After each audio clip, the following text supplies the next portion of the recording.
Pemirsa Anda kembali menyaksikan Evening Up dan kali ini dalam segmen khusus Economentary sesuai dengan namanya ya. Kita akan membahas sejumlah topik yang tengah terjadi yang menjadi pembicaraan hangat di dunia investasi, yakni dimulai dari tindakan tegas dari Barreskrim Polri terhadap praktik saham gorengan. Ya benar sekali Dina dan juga Sinta serta pemirsa, istilah saham gorengan ini memang terdengar renyah gitu ya, namun dampaknya sangat pahit bagi para investor retail.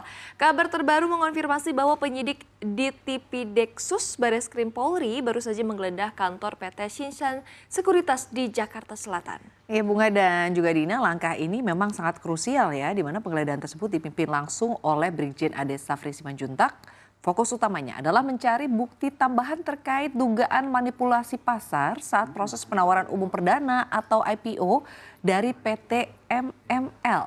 Mari kita bedah faktanya. Ternyata PT MML ini atau dengan kode saham PIPA diduga sebenarnya tidak layak untuk melantai di Bursa Saham Indonesia. Namun mereka melakukan manipulasi data agar terlihat memenuhi syarat.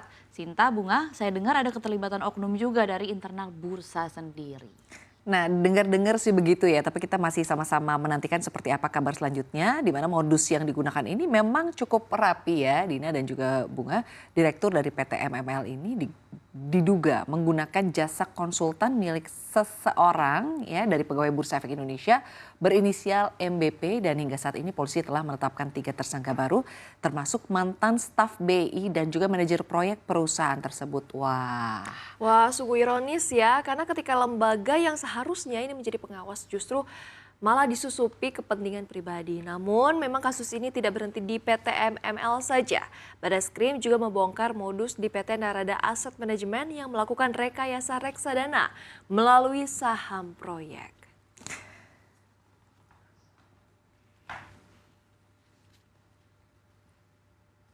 Bunga, Sinta, pemirsa, kalau kita lihat polanya ini kan bukan sekedar permainan atau kenakalan biasa ya, ini sudah masuk ke kategori systemic fraud begitu ya. Sinta, mungkin poin mengenai keterlibatan oknum BEI tadi bisa menjadi tamparan buat kepercayaan publik kalau kita bicara berkaitan dengan kepercayaan. Bagaimana kalau dari Sinta sendiri melihat dampaknya, mungkin secara jangka panjang?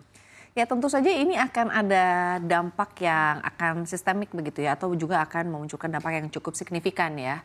Dan bayangin aja nih, misalnya bursa ya, fondasinya itu adalah kepercayaan ya, bukan hanya kepercayaan dari investor domestik tapi juga investor asing begitu ya. Ketika artinya oknum internal yang seharusnya menjadi gatekeeper atau penjaga gerbang justru malah membukakan pintu bagi perusahaan yang mungkin boleh dikatakan tidak layak atau belum mumpuni, belum cukup gitu ya untuk IPO, dan juga ini membuat kerugian secara ekosistem ya, atau nanti secara keseluruhan. Artinya investor retail ini masuk ke pasar dengan data yang sudah dimanipulasi oleh mereka, di mana ini juga menawarkan mimpi sejak awal begitu, dan ini sudah disiapkan untuk meledak atau untuk bubble. Jadi artinya berhati-hati juga untuk para pelaku pasar, bagi para investor domestik khususnya yang ada di tanah air ya. Ketika ingin berinvestasi, perhatikan juga kinerja dari perusahaan begitu ya. Artinya kalau kita mempelajari kinerja perusahaannya, mungkin kita akan juga lebih bisa tahu apakah kita tepat untuk membeli saham dari perusahaan tersebut. Iya betul sekali, kita harus pantau juga bersama begitu ya fundamentalnya itu seperti apa. Nah setuju sekali, kalau kita bedah kasus PT Narada tadi modusnya makin canggih karena ini lewat saham proyek gitu ya. Mereka memutar uang di dalam ekosistem mereka sendiri untuk mengerek harga secara semu. Nah ini yang sering tidak disadari oleh investor pemula begitu ya. Mereka melihat harga naik tinggi lalu FOMO atau fear of missing out.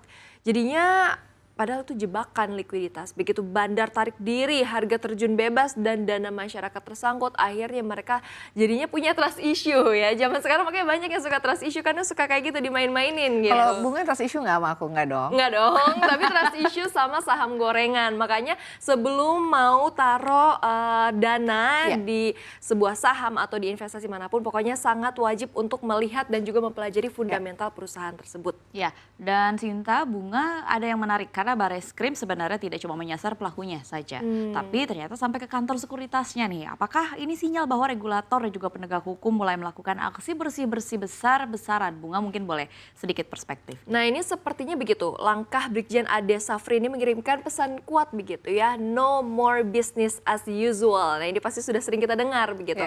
Penindakan sampai ke level sekuritas dan juga konsultan menunjukkan bahwa penegak hukum ini mulai menyisir rantai pasok kejahatan keuangan dari hulu hingga hingga ke hilir. Tidak hanya pelaku utamanya, tapi juga pihak-pihak yang memfasilitasi terjadinya manipulasi tersebut. Ya, dan satu lagi ya, ini insight penting juga untuk para penonton, untuk para pelaku pasar, investor.